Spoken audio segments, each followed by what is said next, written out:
Hey everybody, and welcome to Brookmeade Congregational Church, United Church of Christ in Nashville, Tennessee. We are glad that you are here with us to worship today. Today is Teacher Appreciation Sunday, and we are going to talk about teachers in the sermon and the meditation later. And we will have some songs dedicated to the teachers in our community. A lot of us are graduating virtually this year, 2020, and a lot of us are super grateful for our teachers who have helped us and who have moved into Zoom mode and moved onto YouTube and learned how to use Google Drive and all the things. And we are beyond grateful for how they work hard to keep in contact with us and keep teaching us no matter what.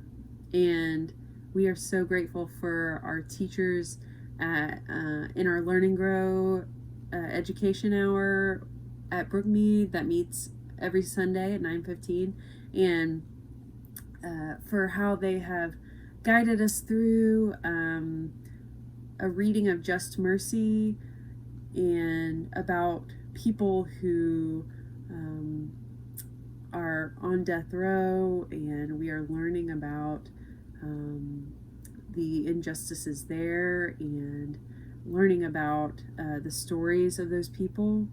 And we have read books about peacemaking in our very divisive political environment, and we have spent time in prayer together. They've carved out space for that for us, and we have done meditations on art from Vanderbilt's Revised Common Lectionary.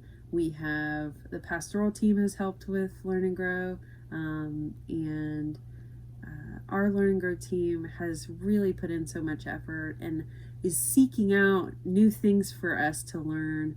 And I know Robbie Hunter and Allison DeHart and Angela Dillon, our pastoral team, we are so grateful to everybody who has been involved with Learn and Grow, not just those individuals, but everybody who comes and adds to the conversation all the time, because when we are talking to each other, that's when we're learning, because our stories matter so much. And our teachers pull those stories out of us and help us to connect and help us to learn in all the different ways that we learn. And so we are so grateful. And next week, speaking of graduation and our teachers, next week we're going to acknowledge our graduates for 2020. So stay tuned next week in worship. We will recognize all of our graduates for 2020 for the Brookmeade community. But today is a day for appreciation for our teachers. So thank you, teachers, and to all the teachers in our community who maybe aren't involved specifically with Learn and Grow, but who teach us all the time about so many different things in our world, in nature, politics, history, language, cooking, Google Drive, teach us how to use different software, teachers who, teach us what the history of Brookmeade was like, and just like everybody's just teaching everybody at Brookmeade, we just can't help ourselves. So anyway, again, welcome to worship. Glad you're here. We love you. At Brookmeade, we like to say that because of who you are and where you are on life's journey, you are welcome here at Brookmeade. Let's worship together.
one Spirit, one God, known in many ways, hallowing our days, for the giver, for the gifts, praise, praise, praise.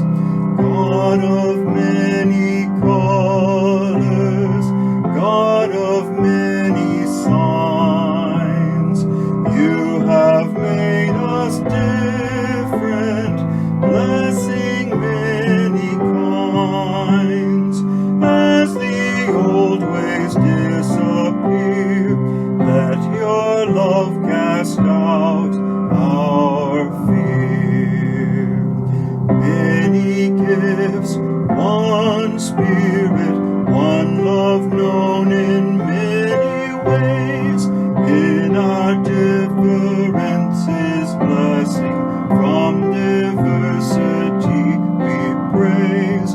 One giver, one word, one Spirit, one God, known in many ways, hallowing our days, for the giver, for the gifts, praise, praise, praise. Freshness of the morning, newness of each night, you are still creating endless love and light. This we see as shadows part, many gifts from one great heart. Many gifts, one Spirit, one love, known in many ways. In our difference is blessing, from diversity we praise. One giver, one word, one Spirit, one God, known in many ways, hallowing our days, for the giver, for the gifts, praise, praise, praise.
Beans, our bearded dragon.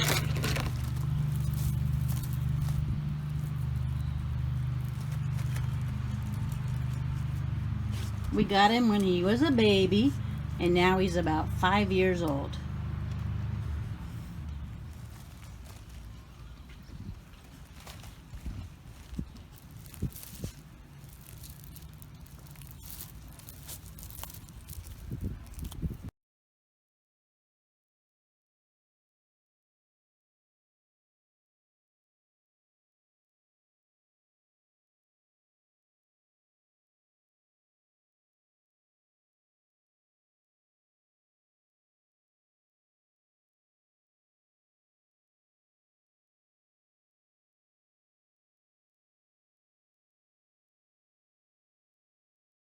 You who are on the road must have a code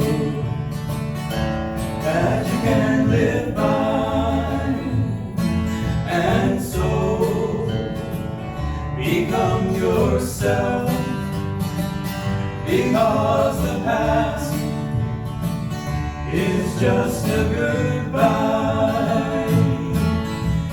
Teach your children well, their fathers tell, it slowly go by, and feed them on your dreams, the one they fix, the one you'll know by. Don't you ever ask them why, if they told you you would cry, so just look at them and sigh,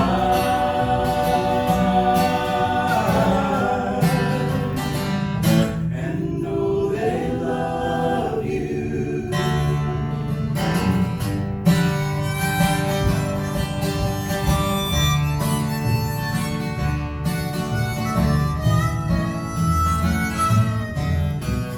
You of tender years can know the fears that your elders grew by, and so please help him with your youth.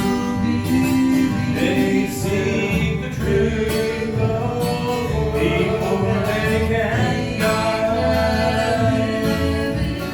Teach your parents well, their children's hell, it slowly go by, and feed them on your dreams, the one they fix, the one you'll know by.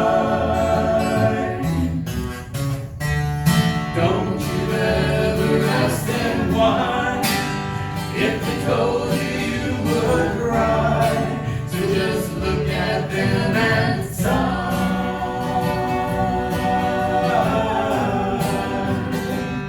and know they love you.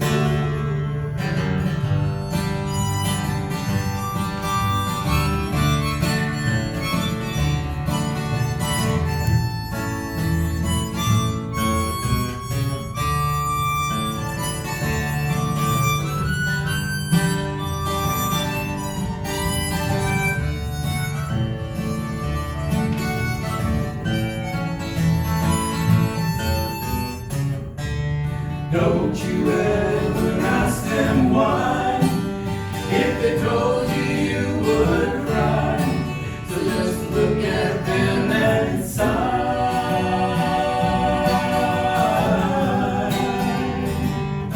and know they love you.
To an Unknown God.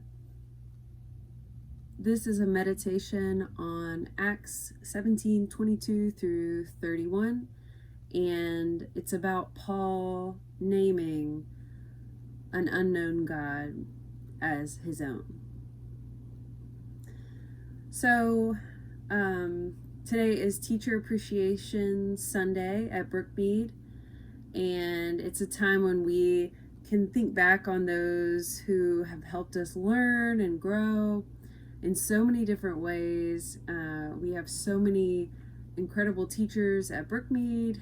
In our Learn and Grow time for learning, we have read Just Mercy. We have read books on peacekeeping in our very divisive political climate that we're in. And we've read reflections and teaching from Dr. Amy Jill Levine on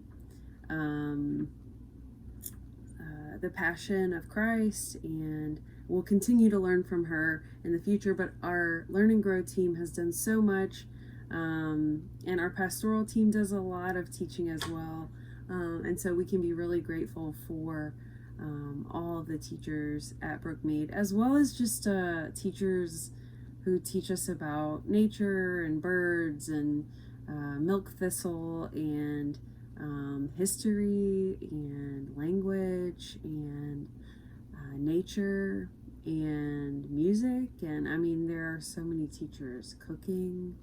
How many people just teach what they know at Brookmeade? I mean, so many people just offer freely so much information. It's a kind of a fun place to be in. So today we are very grateful for teachers, and this meditation will be a reflection on a little bit about that. Well, actually, I guess a lot of bit about that today. And teachers help us grow in so many different ways, and we all learn in such different ways. We all have different interests, and we're all in different stages in our life. And so these teachers and people at Brookmeade and like outside of Brookmeade, for all of us, we have vast communities that we're a part of and networks that we're a part of. But the teachers in our lives help us at various stages and times along the way or the road that we are going on. And teachers are our guides to the places that we want to be. And right now at Starbucks, my lessons involve the nuance of the Frappuccino, the way of the latte, and the individuality expressed in the vast array of preferences we all have when it comes to what we put into our coffee. My teachers at Starbucks are other employees, other baristas who've been there longer than me, and they know the ins and outs of the espresso machine, the blender, the many buttons for all those individual options available to us for our coffee. It is incredible how fast some of these baristas move, just like sort of running circles around me when it comes to every part of the job, really. I mean, I'm not the like swiftest person in the world in general, but I think I'm a quick learner, and these people make me feel slow on a regular basis. But that's my perspective on myself. Anyway, but I've gotten faster at making everyone's lattes, and have even taught someone else today where to find the button for when someone wants to buy a banana. It's a yellow button. So I'm teaching a lot, obviously. Anyway, the point is, teachers help us move along down the path we're going down because they've gone there before us. A lot of us are graduating virtually this year, and that's something we'll recognize next Sunday in worship. So stay tuned for next week. We will recognize graduates in worship next week. And when we graduate, we can be so grateful for the teachers that led us obsess over certain material, and maybe gave us some grace on the material we weren't as interested in.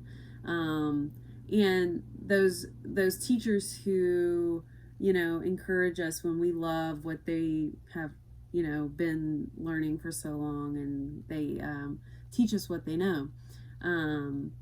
And we can be grateful for teachers because they share something we love with us. So there's like this sense of community. They encourage us to keep loving what we're interested in, and they encourage us when something is in our way of learning, that we so desperately want to know or get better at. And sometimes those things we want to know really affect our lives, and we need to know them. And teachers try to understand the way we learn and grow. Just like plants, that need different types of soil and different amounts of water, we need different things to learn, and teachers try to give us a place that's just for us among others who've gone along the road of learning before us. And I'm so grateful for someone I consider to be a teacher, who is my therapist or counselor when I was living in Cookeville, Tennessee. And she taught me how to manage my thoughts and my emotions, my fears, my anxiety disorder, my circumstances and changes at a time when I didn't know what to do with myself, with what was going on, with how I was feeling. And she taught me to pause. She gave me breathing techniques to help when I was having an anxiety attack. She taught me grounding techniques for that as well. The techniques were so simple that she was teaching me, but I just hadn't walked down that road before, where I needed them until that time. And there she was, available because she had, I get grateful for people who put in the work to be there for you when you really need them. And my therapist had walked beside people just like me who had been through similar situations. And she had walked down the road of education and sat in the sort of cathedrals of knowledge in search for the names of what wasn't always probably in history called an anxiety disorder, but perhaps might have been called a demon in another time, and people before my therapist did the research to try to understand, to name what was happening in the body, in the mind, in the spirit, in the emotions, in the chemistry in the genetics of those experiencing mental illness and difficulty with disorders that disrupt one's life and relationships. And it's because of teachers like my therapist, and her teachers before her, that I can name my anxiety as a disorder and can therefore have space to manage it and have ways to share with, a psychiatrist or other doctors, this is what I'm dealing with. And because sometimes anxiety can result in, stomach problems. And if you're able to say, well, I have an anxiety disorder, then you have some kind of knowledge about the source of what's going on. Anyway, so naming it gives you space to manage it, and it's teachers and therapists and teachers of therapists who help us name those things. And it offers a safety and a belonging, and this is community. There are mental health disorder support groups. There are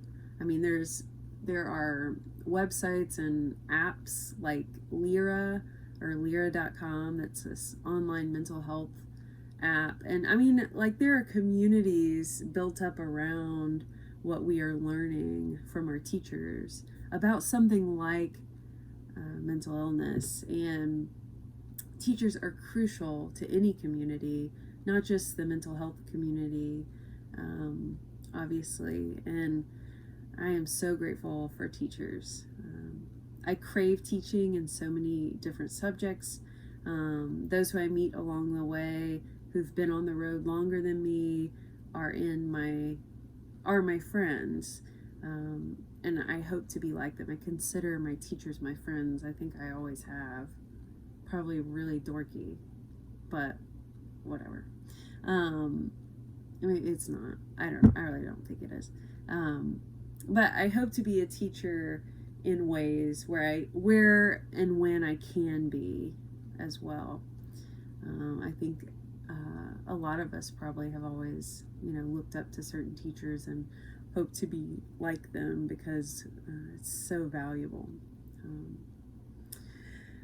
to us. And in Acts 17:22 through 31, Paul is being a teacher too. We find him in the middle of a speech or sermon in this chapter in the midst of Athens with all these different gods around him, and he sees a space reserved for, quote, an unknown God in this chapter in the book of Acts. And Paul goes on to quote philosophers in this chapter from that time and place. He quotes from the Septuagint, the Greek version of the Old Testament. He's sharing what he knows in a new context. He's trying to connect, and he is incorporating his knowledge and the knowledge of his community with the cultural landscape of the early Roman Empire. And that's from the People's Bible. Talks about this and talks about this situation with the unknown God, where Paul names the unknown God. And the writer of the introduction of the book of Acts talks about this book as a whole, the book of Acts, and how this author of this introduction, whose name is Ruben de Pertius, I'm not sure if I'm pronouncing that right, but he talks about how he relates to this passage as someone whose family is originally from Argentina. And he spent his childhood living in different places in Mexico. And eventually he lived in Michigan as well, in the U.S. And he says in his commentary on the book of Acts, he says he can identify with the complex cultural world that exists when living among different cultures in the world. And there's this need when you're moving around within different cultures, which we all are really, there's this need to constantly negotiate one's place in it. When things change for us, we're trying to figure out where we fit and where we belong in the world around us. And Paul is navigating such a complex cultural world, and he's trying, in the early Roman Empire, he's trying to do something very complex, which is, as de Pertius, or Ruben, this author, says, Paul is doing this complex thing of carving out a space for his community. Paul quotes the Septuagint, the Old Testament in Greek, in Jerusalem. Then he quotes philosophers or sounds like them in Athens. He changes the way he shares for the context he's in because he's trying to do this hard work, often difficult work, of carving out a space. This means contact. This means intimate contact with the world around him. Learning about the world around him in order to connect and carve out a space for his community. He learns his surroundings and teaches accordingly in an attempt to help others down the road that he has found to be helpful for himself. That he's found to be the way, the road that he is on. And he claims his space in a vast cultural landscape in the Roman Empire. Now, the book of Acts, which records this interaction of Paul in this vast cultural landscape. The book of Acts, when it talks about Paul naming the unknown God, is a history of sorts of the Acts of the Apostles written in the 2nd century. The book of Acts is this history. And it's about those who lived in the 1st century after Jesus was arrested, crucified, and lived again within the Roman Empire. Acts was written by the same author as Luke, considered to be the most subversive of the Gospels. Luke is considered to be that among the others. Matthew, Mark, and John. Luke is considered to be more subversive, and this book shares its author with Acts. So Luke Acts. Some people like put a hyphen between the two. They call it Luke Acts.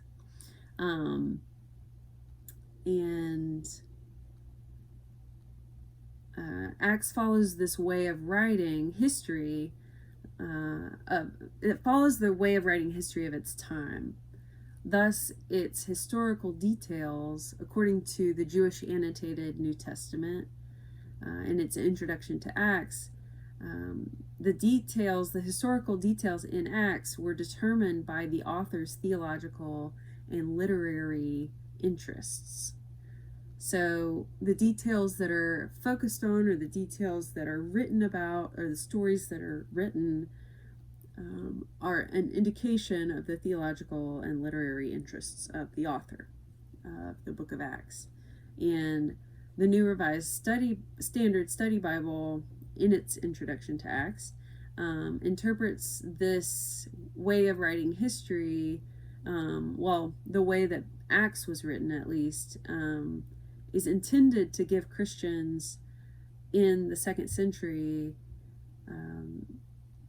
in the author's day, this unshakable confidence in their future through an instructive survey of their past.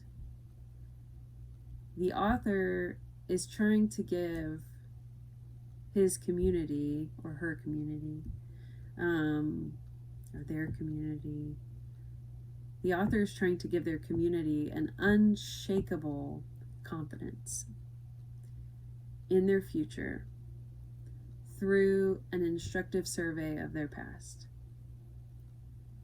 The author is trying to communicate a sense of legitimacy for this community and a sense of welcome within their world, within the Roman Empire at that time.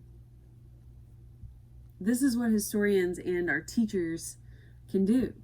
They can write stories and they can tell histories in a way that makes us feel like we have a legitimate place and a legitimate welcome within our worlds, especially when we don't feel like we belong.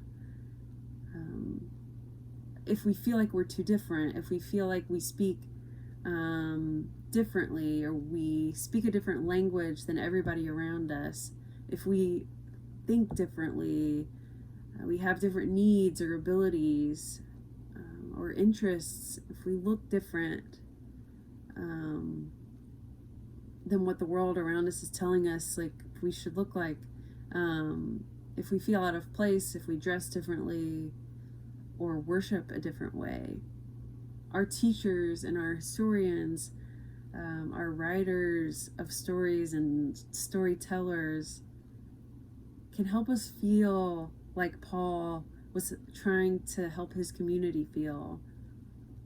Our teachers can carve out a space for us in our very complex cultural situations when it's hard to navigate all the information we're getting in.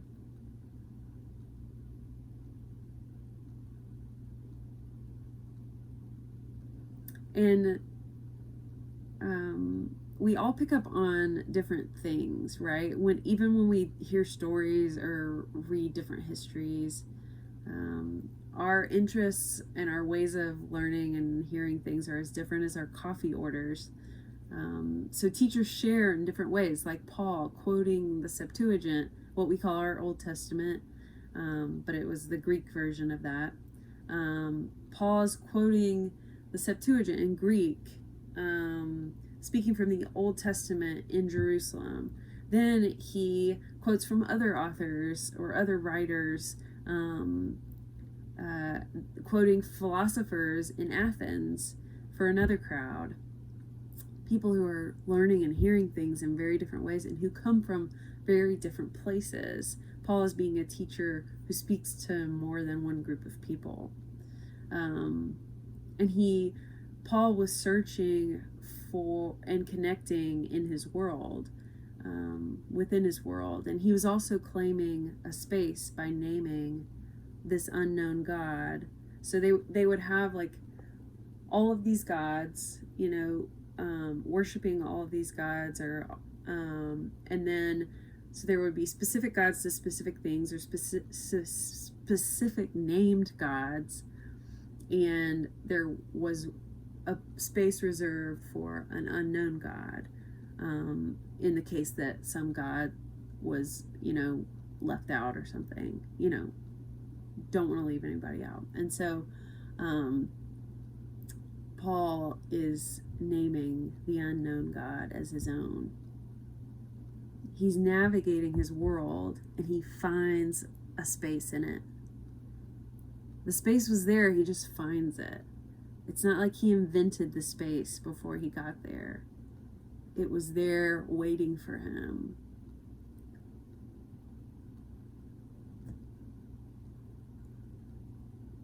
But he wasn't just claiming the space for himself, Paul. He was claiming it for his community, for others like him who needed a place to belong in their world.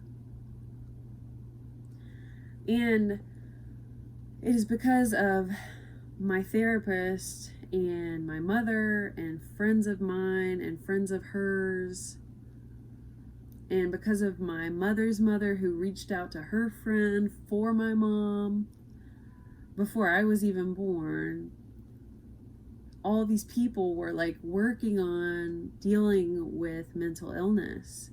There was a space ready to receive the fact that I would deal with the same thing. And it is because of them that I felt like I was definitely not alone. And in fact, I was so comfortable with the language that surrounds mental health issues by that point that I was able to name what was happening, because they had shared their stories with me about their own mental health, previous to me experiencing it by myself. And because of them and those before them, I was able to learn to name my disorder and find my space and cope and find, a therapist and treatments and, seek out what was best for me. And they follow up with me, and they ask me about my mental health and they keep telling me about theirs. And we learn together now to cope and grow and, learn about ourselves and our disorders and try new things as people develop them.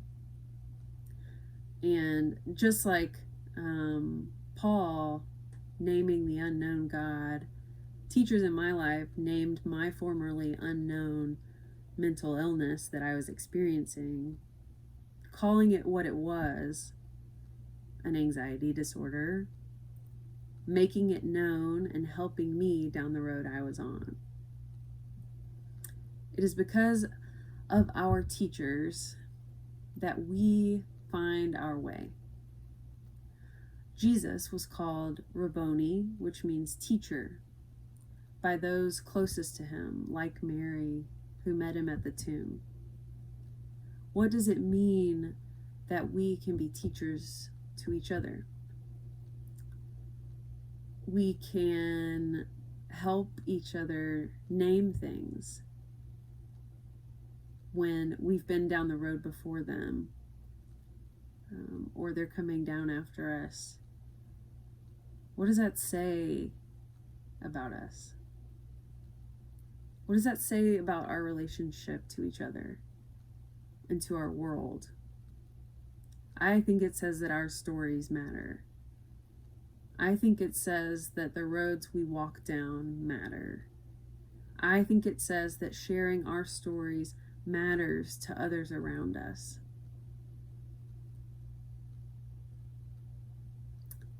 Managing mental illness isn't easy, but thinking I was alone in it was worse than the anxiety disorder.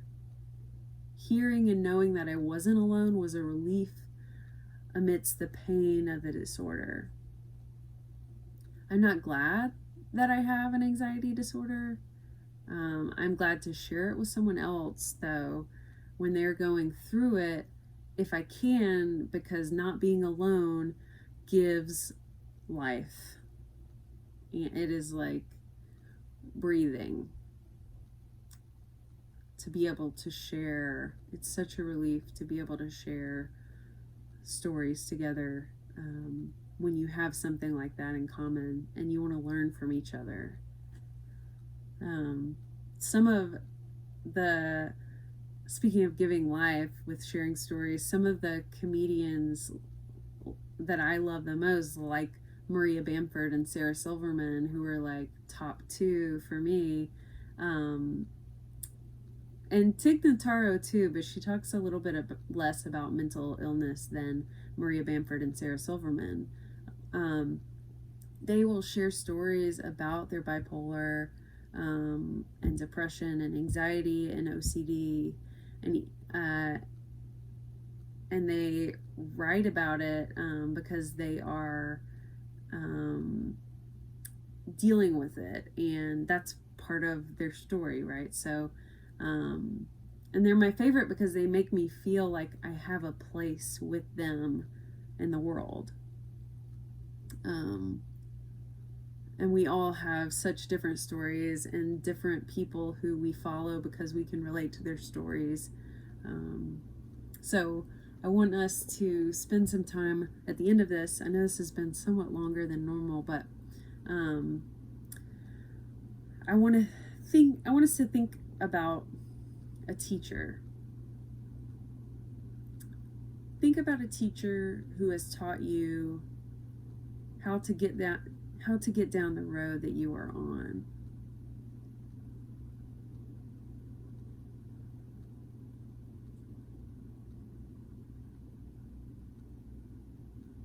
Think about someone whose story has helped you feel less alone.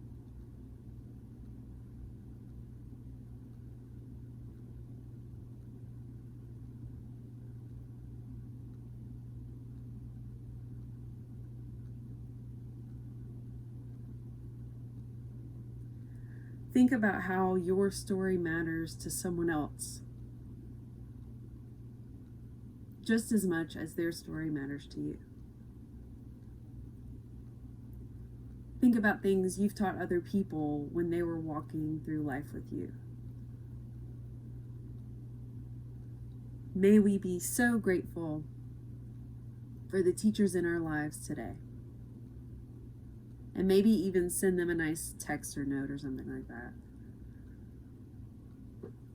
And if we can't contact them or they aren't with us anymore, let's spend time in gratitude this week for all our teachers and all that they mean to us.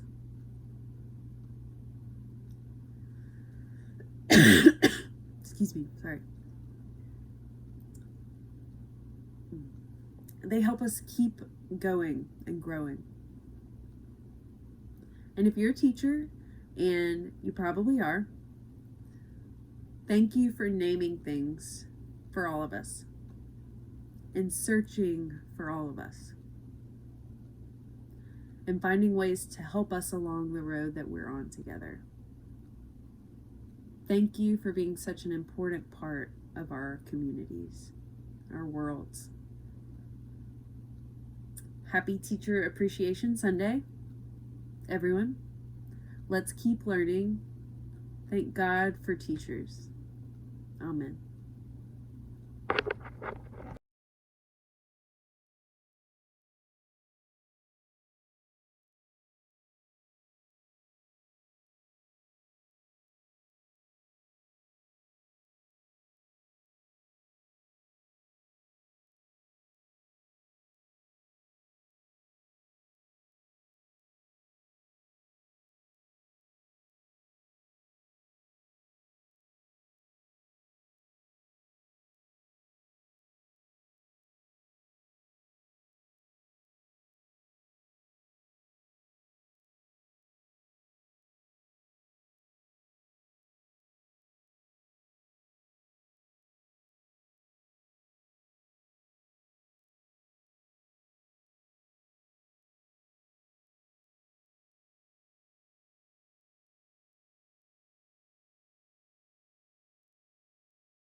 love that welcomes children in and holds them when they stray.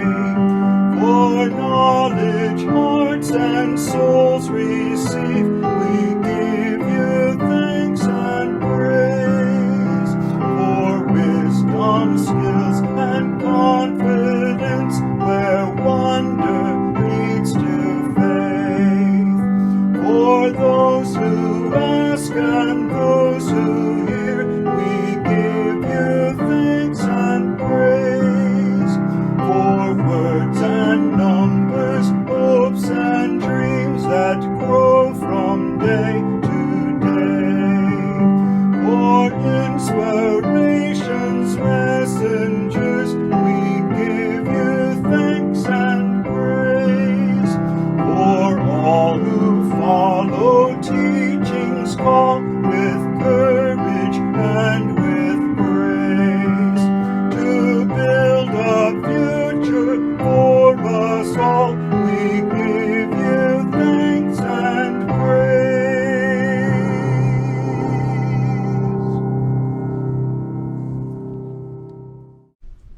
Now comes the time in our service where we would usually pass a collection plate around the sanctuary in order to take up our weekly offerings.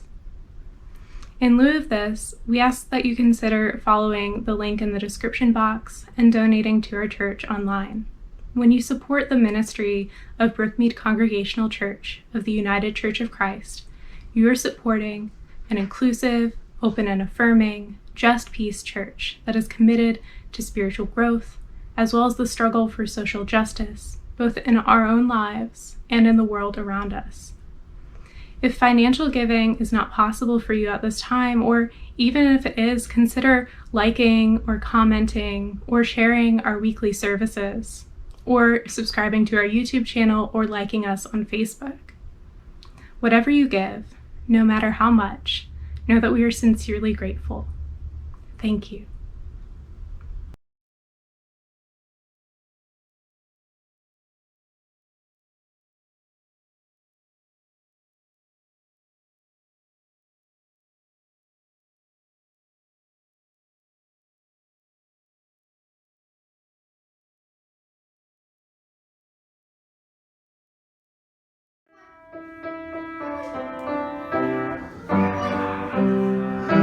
Over in the meadow, in the pond, in the sun, lived an old mother duck and her little ducky one.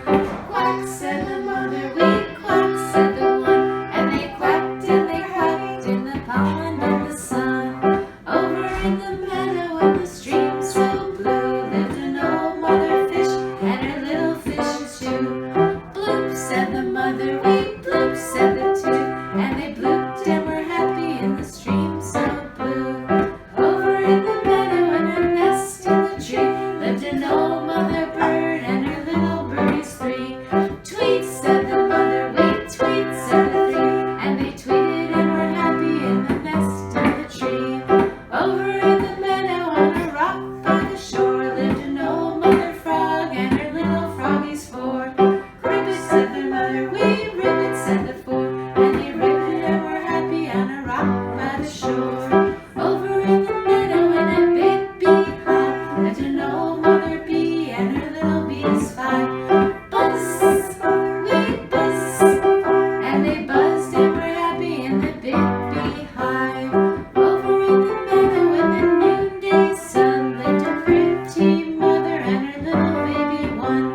Listen, said the mother, to the ducks and the bees, to the frogs and the fish and the birds and the trees.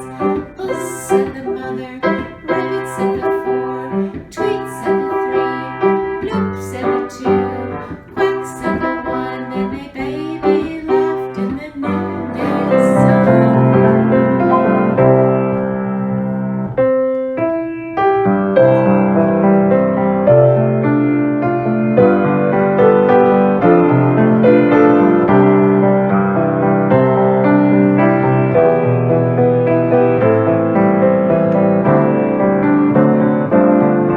Beyond all knowing, through the Word and the Spirit, you continue and eternal love for all beings.